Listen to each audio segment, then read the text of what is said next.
que d'une autre part il y a quelque chose qui ne marche pas Omar Faye déglu nga discours président de la République au vu de tout cela yow lan nga ci retenir déjà. Bon man d'abord li may njëkk a wax mooy ni ñu torturé Boubacar Seye bi.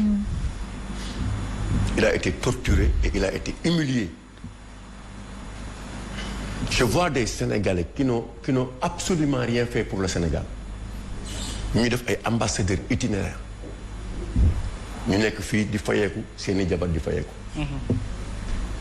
te amuñu benn liggéey bu ñu defaral Sénégal. waxatuma laan ne ku xamante ni ne d'une manière volontaire.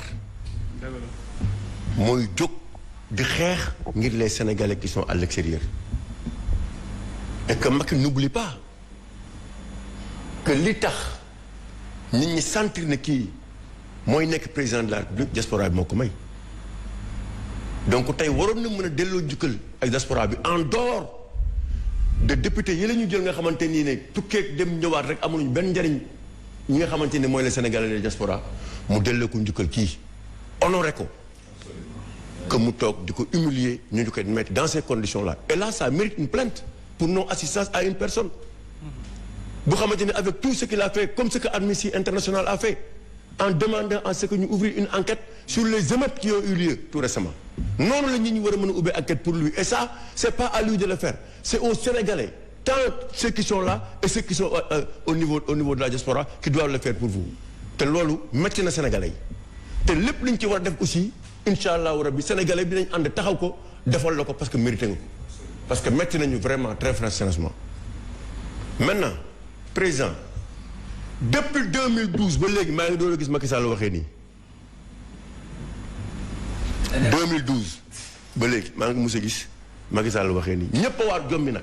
waxee nan comme nan par exemple. jënd glace naan. toog na teg di wax waxin bu xamante nii ne mais ñëpp dañ naan est-ce que réellement c'est Macky Sall qui parle. Il a même esquivé un sourire pour la première fois dans l'histoire Macky Sall mel ni koy rey. parce que il sait qu'il n'a pas écouté son peuple mais il a été averti par son peuple parce que depuis qu'il est à la tête de ce pays daf ñuy menacer rek saa yu defee discours lu ma neex laay def mënuma ko lii xam naa ko kenn du ma jàngal di détruire non attends mosoo dégg le président de la République wax ne lu ma neex laay def attends dama la ko wax ci ban discours am la wax ne lu ma neex laay def waaye nee na sax xam nga boo gisee même boo gisee sur l'affaire de Sonko sax am na ñoo xamante ni jóg nañu parce que moom moo ne am na dossier yoo xamante ni ne su ma ko yëkkatee dëkk bi day tàkk kooku président war na ko wax président war na mën a taxaw Sénégalais yëpp toog mu ne am na dossier yoo xamante ni du ma ko génne parce que su ma ko génnee tey dëkk bi tàkk wala am na ñoo xamante ni maa si teg sama kudd Cour des comptes wala quoi que ce soit parce que su ma ko génnee du baax ça c'est le président qui l'a dit. pour dire quoi Omar Faye par rapport à ce discours. non déggoo ma ne la. c'est pourquoi c'est parce que il a été meurtri le président il a été traumatisé par ce qu'il a vu parce que mënu woon imaginer que lii tey jii dina ko mën a dund ci Sénégal bi loolu la gis. loolu moo tax c'était difficile même de tenir un discours pareil mais nee na xam nga Macky Sall il nous a fait rêver il n'a pas construit un monde de rêve il nous a fait rêver depuis 2012 jusqu'à nos jours ce qu'il a commencé c'est de reprendre le building administratif moom lañ njëkk a defar. mais Omar non dafa la en dehors du gouvernement bu mu ko proposé woon bàyyi ma rek en dehors du gouvernement qu'il nous avait proposé ne je vais réduire le nombre de ministres une fois élu président de la République il ne l'a pas fait. 25 la waxoon de mi ngi si ñaata. yaa ngi dégg. building administratif moom lañ njëkk a defar mi ngi nii ñëpp gis nañ ko ba mu paree xam na la def dafa initier ay appartement jox ko Adowa alliance groupe marocain la ko njëkk a jox benn mu jox Adowa moo nekk fii fi nga xamante ni ne mooy pompier. garage pompier ñëpp gis nañ ko. leneen li mu defaat mooy dafa jël deuxième tronçon autoroute à péage quand il avait dit que je vais revoir les contrats le contrat de Eiffage sur l'autoroute à péage non seulement revoir le contrat bi mais da ko joxaat deuxième tronçon autoroute à péage fa la ñu commencé wax di wax ne il y a une francisation l'autre ce qu'il a fait c'est de faire revenir Bolloré nen na Aïcha dafa indiwaat Bolloré ne ko trans. mais defar na kii bi échangeur bi nekk fii ci buntu stade kii amitié. non xaaral rek ni mu def rek et pourtant en cette période qu'est-ce qu'il avait dit buñ ma falee la préférence nationale au détriment de la préférence étrangère loolu la wax dama lay wax rek ci fee yi parce que comme ministre dafa wax ñu wax li nga xamante ni moom la président def en dehors nag oto yi mu jënd ndax bi mu ñëwee ñëpp xam nañ ne oto yu mu daan jënd oto yu ñu daan jënd muy jar 50 millions bu ñu ñëwee ay oto 100 millions la ñu daan jënd 80 millions ñu ngi fii ñëpp gis ko parc automobile yëpp dañ ko changé. mais Omar par rapport à son discours dafa jël ay mesures également président de la République. non mesures yooyu tey yan impact la mën a am par rapport ak vie population. non mesure c'est important qu'on en parle. non waxuma ay mesures parce que kii dafa indiwaat parce que il faut nga déglu ministre bi aussi moo xam ne ñi tamit dañuy déglu. Oumar Faye sur la production non attends may ma wax la ñetti yëf rek nga wax ma. waaw foo ci xalaat dama ne. bu fekkee Macky Sall liggéeyul naka lañ fexe ba Sénégal daan produire 56 000 tonnes de pommes de terre en 2012 mu egg ba 113 000 tonnes. bu fekkee liggéeyul xaaral dama lay laaj rek. xaaral bu fekkee ci ma waaw dañuy wax pomme de terre yooyu nga gis àll bi ay pomme de terre yu déedéet dama la bëgg a laaj. dañuy waxtaan bu sérieux. campagne arachidière li ma la bëgg a wax. campagne arachidière vous avez dit que vous êtes à 1 300 000 tonnes.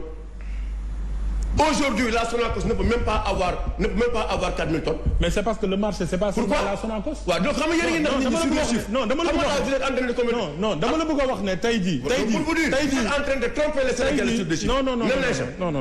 Vous n'avez pas expliqué. Attends, dama lay wax. naka lañ def où sont les 500 000 emplois? dama la bëgg a laaj. Où sont les 500 000 emplois? mi ngi fi demal inspection du travail. Comment? demal ci statistique. Mais comment où sont les 500 000 emplois? 500 000 emplois amul. Oumar Faye Sénégalais yi naka lañ def. dissolution agence yi ñu waxoon. dissolution agence yi tey la agence yi gën a ëpp gën a bëri. Oumar Faye. et que le président l'avait dit non dama lay wax man ci ay fee rek laay wax. nen ne xam nga man. Oumar Faye du ma wax. Oumar Faye man maa posé woon question nga tontu ci dama lay laaj. naka lañ def ba suñu électricité gën a disponible. première chose. naka lañ def ba suñu arachide gën a yokku. naka lañ def waaw xaaral ma wax la dama lay tontu. je vais te donner des questions nga tontu xaaral ma wax la. mais bu fàttali sa biir courant. waaw. am nga bateau boo luwee mi ngi si fii géej gi. waaw mais c'est parce que dañuy yokk capacité fooy géej xam nga lu tax. looy def bateau waaw xam nga lu tax. bateau boobu pour nga ñëw fi. waaw xam nga lu tax te yow nee nga. yow nee nga construire nga. ay centrales électriques.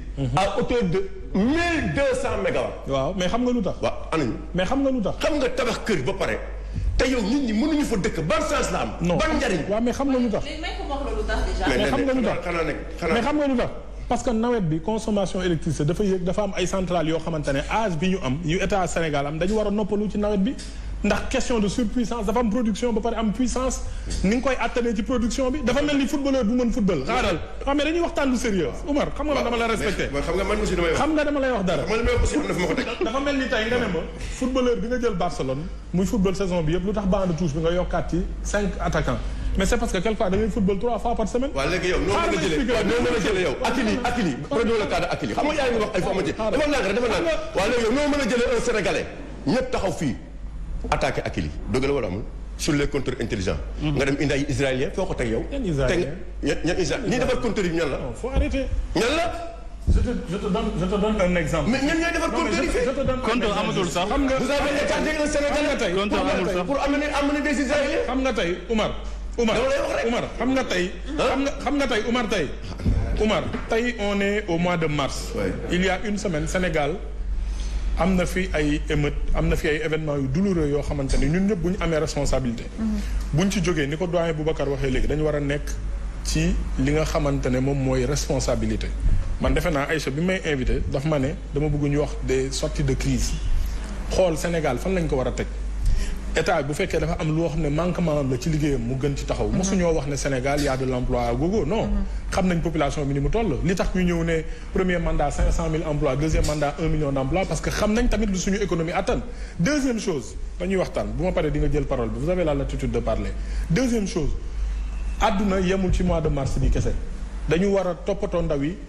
dañu wax waxu employabilité ak emploi dëgg la ndaw yi bu ñu bëggee emploi yu durable sinon dañuy créer emploi yoo xam ne dans quelque temps nit ñi tamit toogaat ñëwaat laajaat la emploi il faut que ñu xalaat suñu carte de la formation suñu formation naka lañ def dañ ñu fi bàyyi loo xamante ne li muy génnee c'est des hommes en cravate yoo xamante ne mënuñu gérer ay entreprise mënuñu gérer ay atelier alors que yeneen dëkk yi développé yëpp modèle boobu la ñu am donc loolu yëpp c'est des changements waaw mais may ma yeggali dama la may ba nga xam nga sànq professeur da la wax nga ne ko professeur nga certes mais li ci biir ñun ñoo ko xam parce que ñu ñoo gérer état dëgg la ana Prodac mais Prodac benn programme la mais bac yaa ngi fi fan la mais ñi ngi fi montre-moi les dates mais attends demal Itato il y a combien d'emplois waaw mais déglu waaw mais déglu vous avez sorti non attends l'autosuffisance en riz vous avez atteint l'autosuffisance en riz alors que vous avez acheté en cette période de Covid-19 vous êtes parti acheter n'importe quel genre de riz qui m'a valu moi ma convocation au niveau de la section de recherche nañu waxante dëgg waaw mais Oumar non c'est-à-dire que xam nga wax ji aussi neex na mais xam nga aussi wax ji dañ ko am fu ñu koy teg